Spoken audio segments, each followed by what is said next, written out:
gimana kita membangun DPK murah. Karena bankir yang hebat itu hebat dari mana adalah kalau dia mampu membangun funding franchise-nya dulu. Ya, kalau lending gampang Pak. Bahasa kita tuh kalau lending tangan di atas, kalau funding tangan di bawah. Nah, apa yang dilakukan di BSI ini kita memang membangun kapabilitas untuk mendevelop DPK kita, funding murah ya. Kalau time deposit gampang, asal pricing masuk sikat gitu. Tapi kalau tabungan sama giro nggak mudah. Tanpa engine, tanpa digitalisasi, tabungan sama giro nggak akan bisa besar. Nah untuk giro tadi kita punya cash management ya, punya efek infrastructure dan juga supply chain dan trade itu akan mendorong giro akan naik.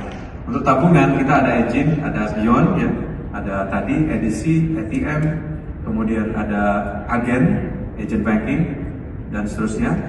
QRIS ini yang membuat nanti float untuk tabungan kita akan naik. Nah, kita memiliki luxury yang nggak dimiliki oleh bank konven. Pemerintah bersyukur sebentar lagi Pak Menteri Agama datang ya, memberikan mandat bahwa tabungan haji itu nggak boleh ditabung di bank konvensional dan tidak adanya di bank syariah. Hari ini kita melihat angka hampir 22 juta penduduk Indonesia ini eligible naik haji. Hanya belum dapat giliran aja. Yang sudah punya tabungan di BSI dan juga bank syariah hanya 5 juta. Jadi masih ada sekitar 17 juta lagi. Nah 17 juta ini kita punya cara, gimana caranya kita mendapatkan tabungan haji yang tanpa minta apa-apa, nggak perlu return dan sebagainya, dan tabungan ini stabil naik terus gitu. Nah kita rubah pola untuk mengumpulkan ini. Januari lalu kita bisa hampir 1 triliun sebulan di tabungan haji ini. Jadi kalau 1 triliun kali 12 kan 12 triliun. Ini DPK nggak gerak Pak, diam aja. Dan kosongannya 0 gitu, wadiah. Itu salah satu berkah untuk bank syariah. Termasuk juga tabungan wadiah, giro wadiah yang hari ini mungkin lebih dari 30% DPK BSI bentuknya adalah wadiah. Wadiah itu artinya nasabahnya hanya nitip dan tidak minta apa-apa dari kita. Itu reason kenapa kosokan kita cukup rendah, bisa bersaing dengan bank-bank yang lain. Nah, ini kan namanya game changer ya, artinya growth story, orang lain nggak punya, cerita pertumbuhan. Kita punya lagi mainan baru lagi Pak, growth story yang lain adalah Bank Emas, Bullion Bank, yang baru saja diresmikan oleh Presiden.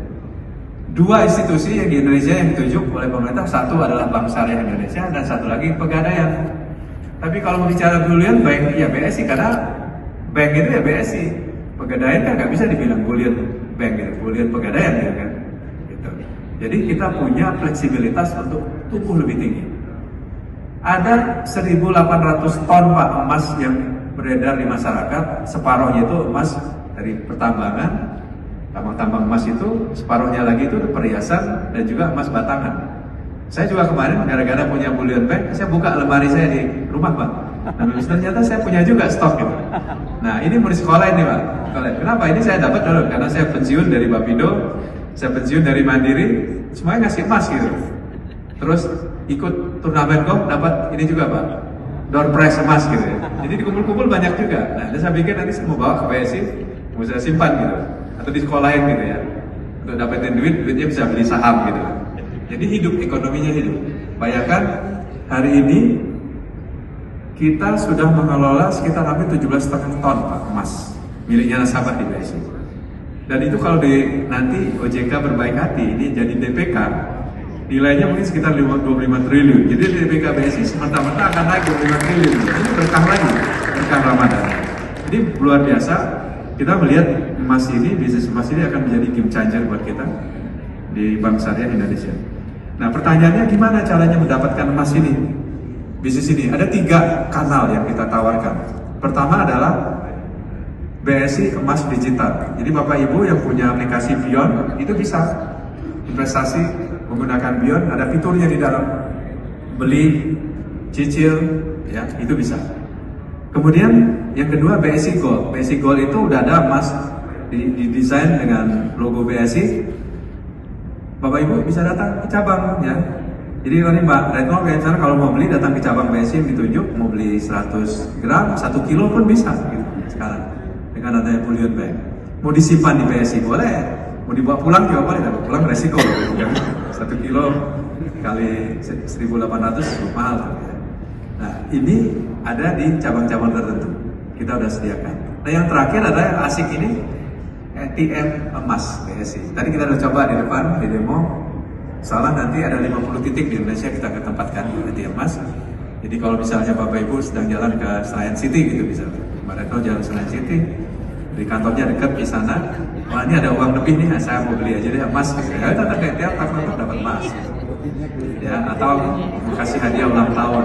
Dan gramnya juga ada yang kecil, ada yang 5, 10, ya, 15, 20, 25.